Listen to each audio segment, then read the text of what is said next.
হরে কৃষ্ণ। লীলা পুরুষোত্তম শ্রীকৃষ্ণ পঞ্চদশ অধ্যায়।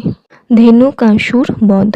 এইভাবে শ্রীকৃষ্ণ তার জ্যেষ্ঠ ভ্রাতা বলরামের সঙ্গে তার কৌমার লীলাবিলাস করে পৌগণ্ডে পদার্পণ করলেন।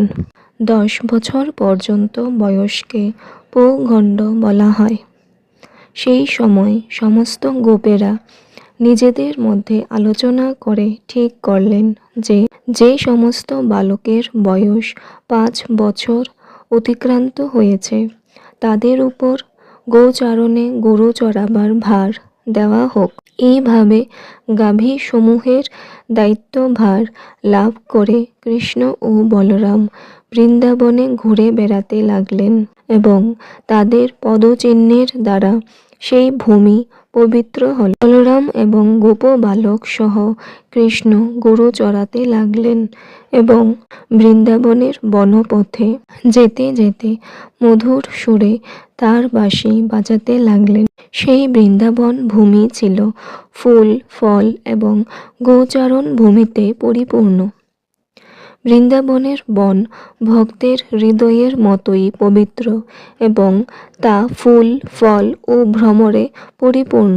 সেখানে কূজনরত পাখি ছিল, নির্মল সরোবর ছিল যার জল মানুষের সমস্ত শ্রান্তি দূর করত।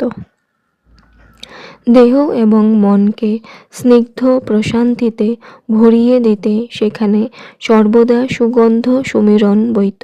বলদেব সহ তার সখাদের সঙ্গে কৃষ্ণ বনে প্রবেশ করে কোনো অনুকূল পরিস্থিতি দর্শন করে সেই পরিবেশ সম্পূর্ণভাবে উপভোগ করতেন। কৃষ্ণ দেখতেন গাছগুলি ফলভারে নত হয়ে ভূমি স্পর্শ করছে, যেন তার শ্রীপাদপদ্মে প্রণতি জানাচ্ছে। বৃক্ষ ফল ফুল এদের ব্যবহারে তিনি অত্যন্ত প্রীত হতেন এবং তাদের মনের কথা জানতে পেরে হাসতেন।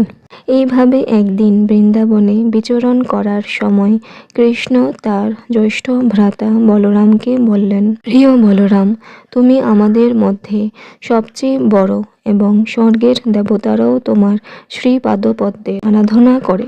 দেখো কিভাবে এই সমস্ত গাছগুলি ফলে ফুলে পূর্ণ হয়ে তোমার শ্রীপাদপদ্ম বন্দনা করার জন্য প্রণতি জানাচ্ছে।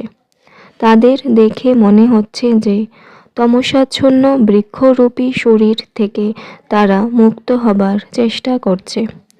প্রকৃতপক্ষে বৃন্দাবনের এই সমস্ত গাছগুলি কোনো সাধারণ জীব